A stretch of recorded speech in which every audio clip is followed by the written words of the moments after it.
Welcome to the Slow Way podcast, a space where we explore slowing down, finding presence, and living intentionally.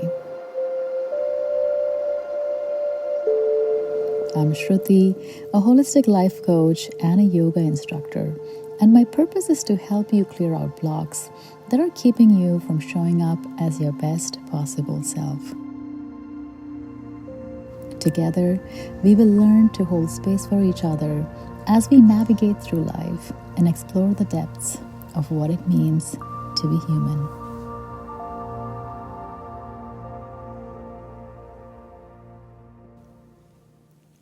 Hello, everybody.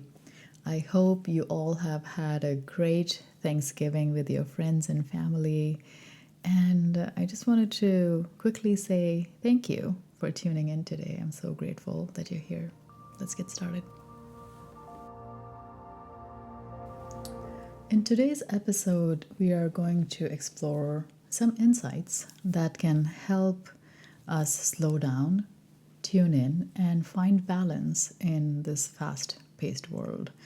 And we're diving into self-awareness in a corporate environment and how it can be a game changer for managing stress and boosting productivity. So let's begin with a question. Have you ever noticed how during the busiest and the most stressful times at work, it is so easy to lose sight of oneself and your feelings, your motivations, or even your sense of purpose? And it's in these moments that many of us kick in to the autopilot mode and we start reacting to situations and tasks without really considering the why.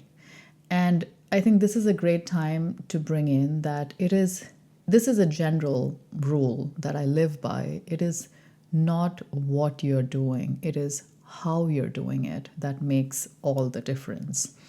And so what if, instead of reacting, what if we teach ourselves to respond with intentionality, clarity, and focus? And I feel self-awareness can be that anchor. It is a short way to navigate the complexities of the workplace with a sense of purpose and resilience. Being self-aware brings the ability to tune into our thoughts, emotions, and motivations in real time, not in, what ifs and what I could have reacted this way or I should have. No, it's how you are self-aware in the moment, in real time. And that comes with practice, and it brings along the mental clarity that allows us to understand our own reactions and recognize how we are responding to situations, both the good and the challenging. When we begin to understand what drives us or what frustrates us and how we handle pressure, or do we buckle under pressure, when we know our strengths and weaknesses, we are not just reacting to our environment then, we are responding with thoughtfulness. And the shift can lead to a huge reduction in stress because you're actively choosing your responses. You're not at the mercy of your thoughts, emotions, or external pressures. And when you approach any scenario like that, it is definitely going to boost your productivity, and you will feel so much more fulfilled at work because as a result of the self-awareness, you will automatically have better relationships with your colleagues, and you'll be more adaptable to change. I think it just again comes back to being cognitively flexible. The more you resist change, the harder it gets for you to adapt to a situation. So if you ever come across or catch yourself resisting a change, always pause and assess why. Why am I resisting this right now? And it is so important in that moment to shift your approach to approach change with more openness and curiosity rather than fear or a shutdown response. So now how do we manage stress at workplace? Now, with stress, it's like debt, like good debt, bad debt, right? It's the same thing. There is good stress and there's bad stress. The good stress is the kind that challenges us and keeps us moving forward. And a certain amount of that gentle pressure and stress is always important. I feel it just pushes us to do better. And then there's bad stress, which is so draining and it can just make you overwhelmed. So now self awareness helps us distinguish between these types of stresses, and it gives us the insight to know when our stress levels are creeping too high to a point where it's becoming counterproductive. Let's now talk about some practical ways to cultivate self awareness. Always, and this applies to everything, not just your workplace, but always start your day with intention. So if you do journal, which I highly, highly recommend journaling right in the morning, or even if you don't, just sitting with that intention or taking a moment each morning to set that intention for the day. And it doesn't have to be anything too elaborate. Just ask yourself a simple question. What's my goal for the day?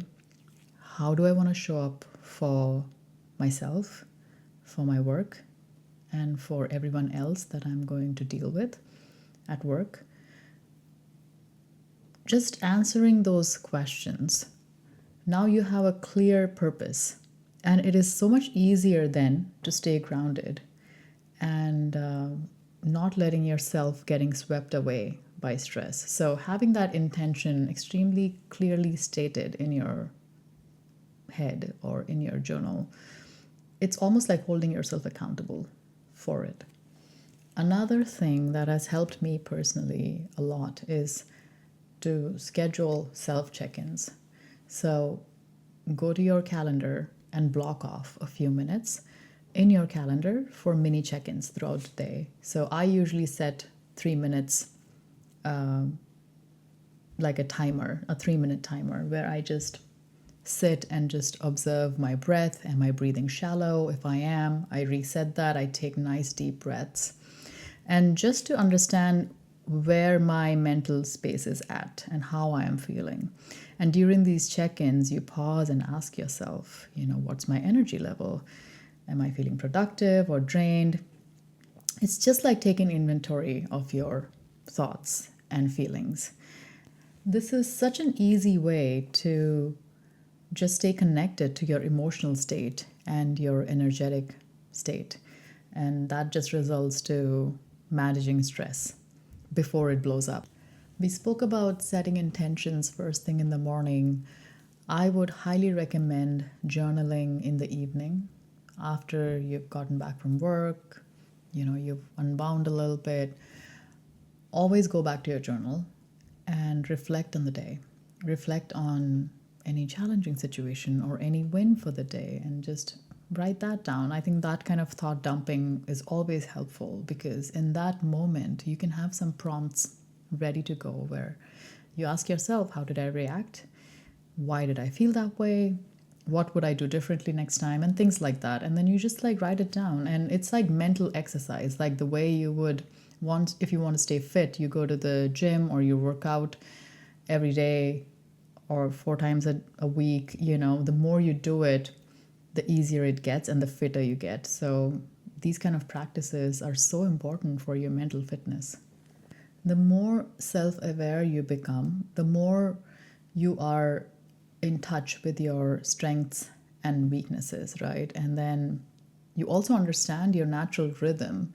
When do I work the best? What time slots throughout the day? I personally work really well and I'm the most productive up until about noon, about 1 o'clock in the afternoon. After that, I do feel like I just want to do laid back work, nothing active, right? So understanding your weaknesses and honoring them. So when I understand that, I schedule all my meetings and most important appointments in the morning. And then that's my to-do list, and I keep striking one thing at a time.